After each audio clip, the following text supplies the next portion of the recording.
Hello मेरे शैतानों, कैसे हो आप? आपका स्वागत है एमपी टॉपर सीरीज में, जिसमें अपन कवर कर रहे हैं अकाउंट्स, बिजनेस स्टडीज, इकोनॉमिक्स, सब कुछ। ठीक, आज से अपन चालू करते हैं रिटायरमेंट वाला चैप्टर। देखो अभी अपन चालू कर रहे हैं नोट्स।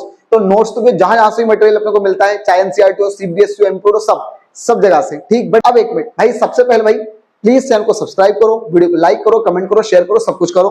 ठीक, अपने फ्रेंड वगैरह, फैमिली, रिलेटिव जो भी है सबको बताओ। ठीक, और एक चीज और यार, सच में तुम लोग को पढ़ाना पसंद आ रहा है?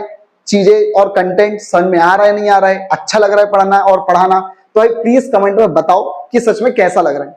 ठीक है, आपका चाहे कोई भी सजेशन हो, कुछ भी कहना हो, तो भाई प्लीज कहो, क्योंकि आप ही मुझको समझाने वाले हो कि भाई क्या प्रॉब्लम आ रही है, क्या नहीं आ रहा है। तो प्लीज हेल्प करो। ठीक, ताकि अपन अच्छे से और अच्छे से उसको इंप्रूव कर सकें, और ताकि जल्दी से अपन क्या कर सके, ग्रो कर सके।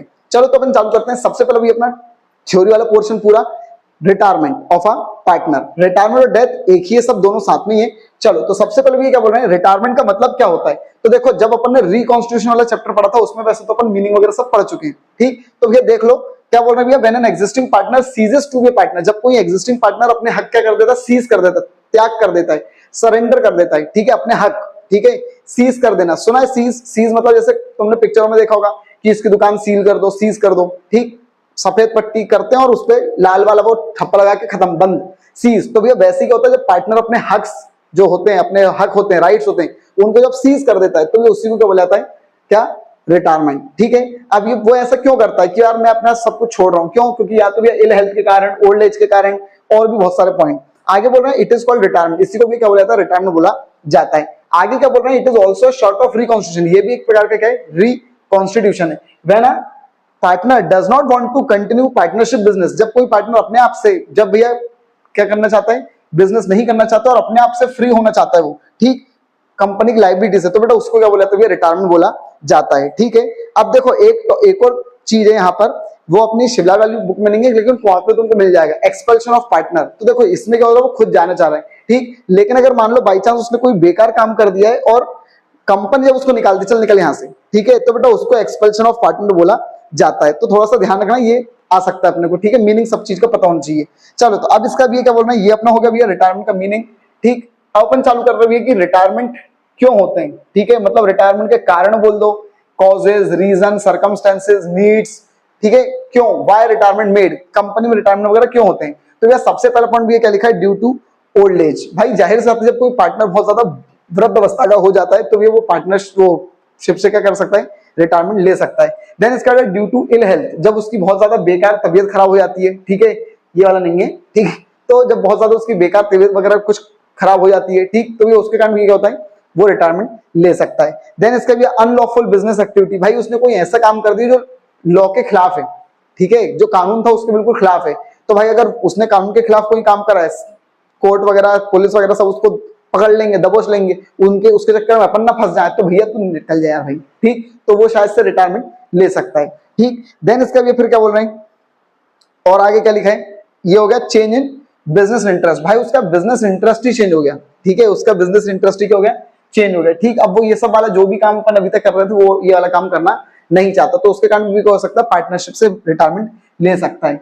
देन इसका बेटा नेक्स्ट पॉइंट क्या लिखा है बेटा, पार्शियलिटी बिटवीन पार्टनर्स। जब एक दूसरे पार्टनर आपस में पार्शियलिटी वगैरह करने लग जाते हैं, भेदभाव वगैरह करने लग जाते हैं, डिस्प्यूट वगैरह होने लग जाते हैं, तो भी बेटा कोई पार्टनर क्या कर सकता है, रिटायरमेंट ले सकता है। चलो अब इसका भी अपन बात कर रहे हैं, how to make payment due amount to retiring partner. देखो अगर कोई पार्टनर जा रहा है, तो हमको उसको पैसा कैसे देना है, पैसा ध्यान रखना है। इस ये जो टॉपिक अपन पढ़ रहे हैं, ये और एक और मैं भी आगे तुमको चौथी स्लाइड पे टॉपिक पढ़ाऊंगा, उन दोनों को कंफ्यूज हो जाते हैं बच्चे, तो उन दोनों को थोड़ा ध्यान से पढ़ना। ये बेटा क्या लिखा है, हम जो पार्टनर जा रहा है उसका पैसा देंगे कैसे, किस तरीके से देंगे। तो बेटा तीन तरीके हैं। सबसे पहला तरीका पेमेंट इन कैश, पूरा पैसा एक बार में मुंह पे मारो, चल निकल यहां से भाई। ठीक है, तो ये उसको बोला जाता है पेमेंट इन कैश। ठीक, अब इसमें क्या होता है, partners capital account debit to bank, जो भी पार्टनर जा रहा है पार्टनर्स डेबिट टू बैंक, ले गया पैसा, ले कैश या बैंक से निकल यहां से। फिर बेटा क्या होता है, पेमेंट इन इंस्टॉलमेंट, या तो भैया तुम्हारे पास अगर अच्छे खासे पर्याप्त मात्रा में पैसे नहीं है, मान लो उसको तुमको देने 4 लाख रुपए, और तुम्हारे बैलेंस शीट में कैश में भैया, तुम्हारे कैश में सिर्फ 50,000 रुपए है, तो तुम्हारी औकात नहीं है भाई पैसे देने की। तो तुम क्या करोगे, तुम बोलोगे यार भाई ऐसा कर, हम तुझको पैसा देंगे लेकिन टुकड़ों में देंगे, तू ऐसा मान, हम तूने हमको लोन दिया, हम तो इसको धीरे धीरे करके चुका देंगे। ठीक, तो बेटा उसको बोला जाता है पेमेंट इन इंस्टॉलमेंट। ठीक है, जब सफिशिएंट पैसा नहीं होता तो हम ये मेथड अपनाते हैं। ठीक है, इसकी भी कुछ एंट्रियां वगैरह लिखी हुई है। पार्टनर्स कैपिटल को अभी क्या कर रहे थे, टू कैश या बैंक कर रहे थे, अब उसको बेटा कहां भेज रहे हैं, टू लोन अकाउंट में, टू पार्टनर्स लोन अकाउंट। ठीक, और जब उसको इंटरेस्ट वगैरह उसका ड्यू रहेगा तो इंटरेस्ट कैसे करेंगे, interest account debit to retiring partner. यहाँ पे प्रॉफिट एंड लॉस भी अपन कर सकते हैं। देन इसका ये जब पेमेंट कर देंगे, उसकी इंस्टॉलमेंट चुकाएंगे, तो partners loan account debit to cash, loan का हम पैसा चुका रहे हैं। ठीक, अब लास्ट मेथड होती है बेटा क्या, पेमेंट बाय एन्युटी। भाई देखो क्या होता है लोन में और एन्युटी में क्या फर्क है। देखो जैसे मान लो लोन में क्या होता है, आप जिसको पैसा चुका रहे हो उसको आपको पैसा देना ही पड़ेगा, वो भी जो ब्याज रहेगा वो भी साथ में क्या होता रहेगा, देते जाएंगे अपन। जबकि एन्युटी में क्या होता है, जैसे वही मान लो तुम किसी पार्टनर को पैसा दे रहे हो, अगर मान लो उसकी डेथ हो जाती है तो भैया जो पैसा बच गया, जैसे मान लो 20,000 रुपए देने थे, 5,000 रुपए करके अपन 4 साल में देंगे, लेकिन वो 3 साल के बाद ही लुढ़क गया, तो बेटा जो 5,000 रुपए बच गए वो हम क्या कर लेंगे, हड़प लेंगे। हम मतलब कौन, ए बी सी 3 पार्टनर पे, सी मर गया तो भैया ए और बी क्या कर लेंगे, उस पैसे को हड़प लेते हैं। तो बेटा वो मेथड होती है एन्युटी मेथड। ठीक है, इसमें क्या होता है भैया, अपन साथ साथ में ब्याज नहीं देते अधिकतर। ठीक है, बस किस्त चुकाते हैं, ब्याज नहीं देते, ब्याज पे ब्याज बनता जाता है। ठीक है, इसलिए इसको क्या बोलते हैं, एन्युटी, वार्षिकी मेथड। ठीक, क्लियर है भैया। अब इसकी भी भैया ये आगे भी उसका मीनिंग लिखा हुआ है। अब इसकी एंट्री क्या होती है, तो भैया पार्टनर्स कैपिटल को कहां भेज देते हैं, एन्युटी सस्पेंस में भेज देते हैं। जैसे अपन यहाँ पे कैश कर देंगे तो पैसा पूरा चला जाएगा एक बार में, लोन कर देंगे तो लोन मेथड, और एन्युटी सस्पेंस लिख देंगे तो ये वाली मेथड। फिर इस पर भी ब्याज देने की एंट्री होगी, वही interest account debit to annuity suspense account. और जब अपन किस्त चुकाएंगे एन्युटी की तो एन्युटी टू बैंक। ठीक, अब अपना भैया एक नया टॉपिक चालू है, ध्यान रखना बेटा, डेथ और रिटायरमेंट दोनों एक ही चैप्टर है।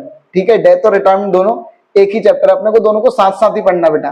ठीक, डेथ ऑफ अ पार्टनर मतलब कोई पार्टनर की डेथ, तो उसका मतलब क्या होता है, तो देखो क्या बोल रहे हैं, when an existing partner dies and the remaining partner decided to continue. ध्यान रखना ये लाइन लिखना बहुत जरूरी है। कोई पार्टनर मर गया उसको डेथ बोलते हैं, ऐसा नहीं है। कोई पार्टनर मर गया और बाकी के पार्टनर कंटिन्यू करेंगे बिजनेस, तो ही बेटा वो डेथ है, तो ही वो क्या है, डेथ है। नहीं तो अगर मान लो ऐसा नहीं लिखा है कि भैया बस इतना लिखा है कोई पार्टनर मर गया, तो उसको फिर पता क्या कहेंगे, उसको डिसोल्यूशन कहेंगे। इसके बाद जो अपन चैप्टर पढ़ेंगे वो, ठीक है, वो डेथ नहीं होता, वो डिसोल्यूशन हो जाता फिर। ठीक, इसका मतलब ये आपको लिखना पड़ेगा साफ साफ कि कोई पार्टनर की डेथ हो जाती है और रिमेनिंग पार्टनर कंटिन्यू करेंगे, तो बेटा उसको क्या बोलेंगे, डेथ बोलेंगे। ठीक, चलो अब इसका भी डेथ के बाद ये अपना लास्ट टॉपिक है। ठीक, जो पार्टनर, अब देखो मैंने बोला था ना लास्ट स्लाइड पे एक टॉपिक पढ़ाऊंगा बेटा, जो पार्टनर की डेथ हो गई है या रिटायर हो गए तो उसका पैसा निकालोगे कैसे, कैलकुलेट कैसे करोगे, क्या भैया कैलकुलेट। देखो जो सेकंड स्लाइड पे अपन ने पढ़ा था वो पढ़ा था कि भैया उसका पैसा देना किस तरीके से, पूरा पैसा कैश में देंगे, इंस्टॉलमेंट में देंगे, कैसे देंगे, लेकिन देना कितना है वो निकालना तो पड़ेगा ना भैया पहले, कि 2 लाख देना है, 4 लाख देना है, 50 लाख देना है, कितना देना है, तो वो निकालने की मेथड अपन पढ़ रहे हैं। ठीक है, कि ये निकाला कैसे आता है, तो ये क्वेश्चन अच्छा इंपॉर्टेंट है बेटा, how to calculate the amount payable to the retiring और डिजीज पार्टनर। जो पार्टनर रिटायर हो गया उसका पैसा, या फिर जो पार्टनर मर गया उसका पैसा निकाले कैसे आता है, ठीक है, कैलकुलेट कैसे करा जाता है। तो बेटा सबसे पहले बेटा क्या लिखा, प्रिपरेशन ऑफ अकाउंट। तो बेटा जब पार्टनर की डेथ होती है तो हम बेटा उसी दिन उसका खाता बनाते हैं, और जब कोई पार्टनर रिटायर हो रहा है तो भैया हम साल के अंत में क्या बताते हैं, खाता बनाते हैं उसका खाता। ठीक है, देन इसका उसके क्रेडिट साइड में क्या क्या आएगा, तो भाई तुम पार्टनर्स कैपिटल तुम बनाना सीख चुके हो, एडमिशन में बनाया, अभी तुम रिटायरमेंट में बनाओगे, तो भाई पार्टनर्स कैपिटल के क्रेडिट साइड में क्या क्या आता है, कैपिटल आती है बीडी करके, फिर गुडविल, रिजर्व, अनडिस्ट्रीब्यूटेड प्रॉफिट, फिर उसके बाद भैया अनडिस्ट्रीब्यूटेड प्रॉफिट ऑन रिवैल्यूएशन, ये सारी चीज कहाँ आती है, डेबिट में। तो भैया ये सारे नाम कहाँ लिख दिए, डेबिट में। फिर फर्स्ट चैप्टर में भी तुमने पार्टनर्स कैपिटल पढ़ा था, इंटरेस्ट ऑन कैपिटल, सैलरी, फैलरी, ये सब किस में आता है, क्रेडिट साइड में आता है। ठीक, फिर इसका भैया प्रॉफिट, ध्यान रखना जब पार्टनर मरा है तब तक का अपने को बेटा उसको प्रॉफिट भी क्रेडिट साइड देना पड़ेगा। ठीक, अब इसका भी क्या, उसके डेबिट साइड में क्या क्या आएगा, तो भैया ये भी तुम लोगों ने बहुत अच्छे से पढ़ा भाई। ठीक, पार्टनर्स कैपिटल के डेबिट में क्या क्या आता है, ड्रॉइंग, इंटरेस्ट ऑन ड्रॉइंग, ठीक है, ये सब आता है, अनडिस्ट्रीब्यूटेड लॉस ऑन रिवैल्यूएशन, तो ये सब कहाँ आता है, डेबिट साइड में आता है। तो लिख दो भैया उसको डेबिट साइड में जो जो मिलेगा वो लिख दो। ठीक, फिर से बोल रहा हूँ ध्यान से सुनना है। अगर वो लोग तुमसे बोलते हैं कि जो पार्टनर की डेथ हो जाती है तो उसका पैसा कैसे निकाला जाता है, तो भैया सबसे पहले पहला पॉइंट अकाउंट बनाओ, दूसरा पॉइंट उसके क्रेडिट साइड में क्या क्या आएगा बता दो, फिर उसको भैया प्रॉफिट मिलेगा जब तक वो मरा तब तक का, फिर चौथा पॉइंट भैया उसके डेबिट साइड में क्या क्या आएगा वो लिखना पड़ेगा अपने को। ठीक, देन इसका बेटा बैलेंसिंग करेंगे, बैलेंसिंग मतलब बेटा दोनों साइड का प्लस माइनस करेंगे, जो भी पैसा बचेगा बेटा उसी को भी हम क्या बोलेंगे कि ये पैसा हमको क्या करना है, रिटायरिंग या डिजीज पार्टनर को देना है। ठीक, रिटायरिंग वाले में हम उसको देंगे और डिजीज वाले में बेटा हम उसके वारिस को देते हैं। वारिस को बेटा क्या बोलते हैं? एग्जीक्यूटर, लीगल रिप्रेजेंटेटिव और लीगल हायर, 3 नाम होते हैं जो उसका वारिस होता है उसके। ठीक, अब बेटा लास्ट टॉपिक है, ये नॉर्मल है, फालतू का। क्या बोल रहे हैं बेटा? न्यू रेशियो निकालने की मेथड। ठीक है, नया रेशियो कैसे निकालेंगे? तो देखो ये जब मैं तुमको प्रैक्टिकल करवाऊंगा तब भी मैं समझाऊंगा, लेकिन अभी बस नॉर्मली समझ लेना। देखो जैसे एडमिशन में 2 मेथड होती थी, फर्म्स और गेट्स, सॉरी गिव्स, फर्म्स और गिव्स। ध्यान रखना कोई मेथड नहीं है असल में, बस वो अपन लोगों ने बनाई है मेथड। ठीक है, रियल में कोई मेथड नहीं है। तो भैया फर्म्स मेथड की जगह किसने ले ली? फॉरगेट ने। और गिव्स की जगह किसने ले ली? गेट्स ने। फर्म्स वाली जो मेथड थी उसमें ओल्ड रेशियो ही क्या होता था? सैक्रिफाइसिंग। इसमें बेटा नया रेशियो ही क्या होता है? गेनिंग होता है। गेट्स वाली गिफ्ट्स में क्या होता था? जो बकवास है वही सैक्रिफाइसिंग। यहाँ पर बेटा गेट्स में क्या होगा? जो बकवास होगी वही गेनिंग रेशियो होगा। ठीक है, अब इसको सॉल्व वगैरह कैसे करेंगे तो उसके जो प्रैक्टिकल वाली जो वीडियोस आने चालू होंगी उनमें आप लोग को बेटा बहुत अच्छे से समझा दिया जाएगा। ठीक है, बस इसी तरीके से ये साथ बने रहना, अपनी फैमिली को ग्रो करते रहना, अपने फ्रेंड, रिलेटिव, फैमिली मेंबर जिन जिन को भी बता सकते हो, जिनसे भी सब्सक्राइब करवा सकते हो उन सबसे करवाओ भाई। ठीक है, ताकि अपना मोटिवेशन बरकरार रहे, अपनी फैमिली और तेजी से ग्रो करती रहे। Thank you.